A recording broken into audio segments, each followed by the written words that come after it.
కొంతమందికి ఈ పని అయ్యాక ఇంకో పని ఏం చేయాలి, ఇంకో పని అయిపోయాక మధ్యాహ్నానికి ఏం చేయాలి, మధ్యాహ్నం అయిపోయాక సాయంత్రం ఏం చేయాలి, సాయంత్రం అయిపోయాక రేపొద్దునకి ఏం చేయాలి, ఈ ఆలోచనలతో ఉంటారు.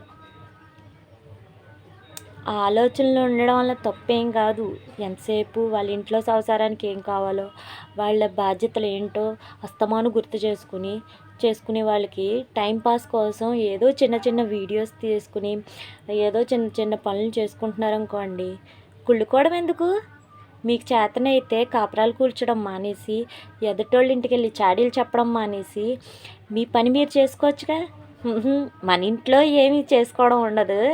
ఎంతసేపు ఎవరు దెబ్బలాడుకుంటున్నారా అని తలుపులు తీసి కూర్చోవడం, ఎవరు ఇంటికి వెళ్ళి చాడీలు చెప్తే ఎవరు బాగా ఈడిపోతారో చూసుకోవడం, ఇదే నా జీవితం.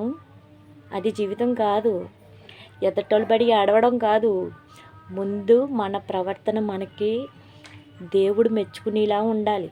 అంతే తప్ప మన ప్రవర్తన వల్ల ఎదుటోళ్ళకి ఇబ్బంది పడేలాగా, దేవుడి దృష్టి చూడట్లేదని అనుకుని చెడ్డ పనులు చేయడం వల్ల అది మంచి పద్ధతి కాదు. వీడియోస్ ఏంటి, ఏదైనా సరే తన కుటుంబంలో తన పని చేసుకుంటే ఏ తప్పు లేదు. అలా తప్పు అని అనుకుంటే కనుక అది వాళ్ళ కర్మ. అంతేనంటారా? నిజంగా వాళ్ళ కర్మ అనుకోవాలి. వాళ్ళకి రాదు, తెలీదు, చూసి నేర్చుకోలేరు.